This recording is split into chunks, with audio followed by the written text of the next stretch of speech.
श्रीमते रामानुजाय नमः। श्रीमते निगमान्तमहादेशिकाय नमः। श्रीमद्वेदान्तदेशिकसुप्रभातम्। आचार्यपङ्क्तिमणिहारलता विभाति श्रुत्युञ्चलार्यपरिभूषितनायकश्रीः नानासुगन्धसुमसङ्ग्रथिताभिरामा सम्फुल्लपद्मसुभगा नवमालिकेव यत्सुक्तिरद्ययति राजवचोऽमृताब्धि सारप्रधानचतुरा भवतापहन्त्री सज्जीवनाय जगतां भवति प्रकामं भूते सनो भवतु वेङ्कटनाथसूरिः।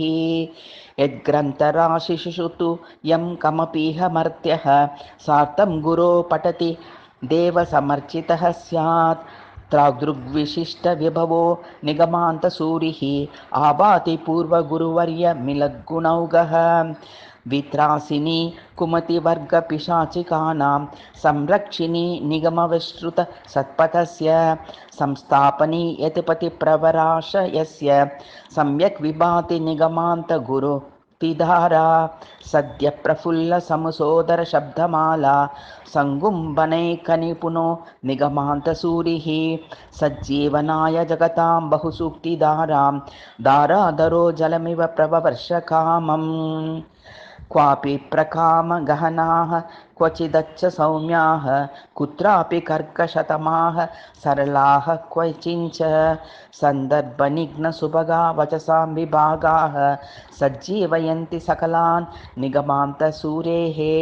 श्रीलक्ष्मणाशयहिताः विबुधप्रमोद सम्पादिकाः विमतिनिग्रहबद्धदीक्षाः श्रीवेदमौलिगुरुवाक्ततयो विभान्ति सौमित्रिपूर्वजशरा इव लन्दलक्ष्याः।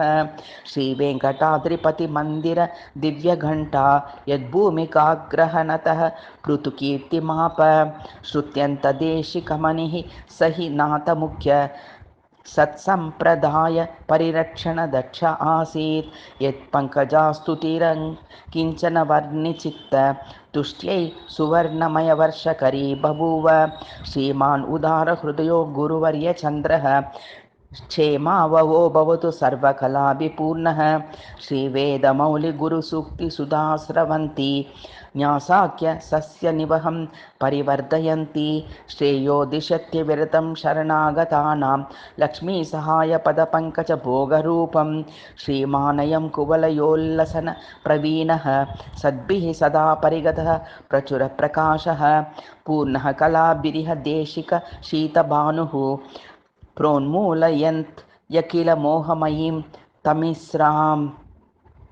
सत्तर्ककर्कशन काङ्कुश भिन्नदृष्ट वादी बङ्कुबनिगलान् मणिहारयष्ट्या सम्भूषयन् श्रुतिवधू कुचकुम्भयुग्मं मोदं ददाति कवितार्किक सिंहसूरिः। श्रीकौशिकान्वयसुधो दधिपूर्णचन्द्र श्रीवासराघवसुतो गुरुभक्तिवर्षः आचार्य सप्तशतवर्ष महोत्सवेऽस्मिन् स्तोत्रं समर्पयति सुन्दरगोपनामा इति श्रीमद्वेदान्तदेशिकसुप्रभातं समाप्तम्।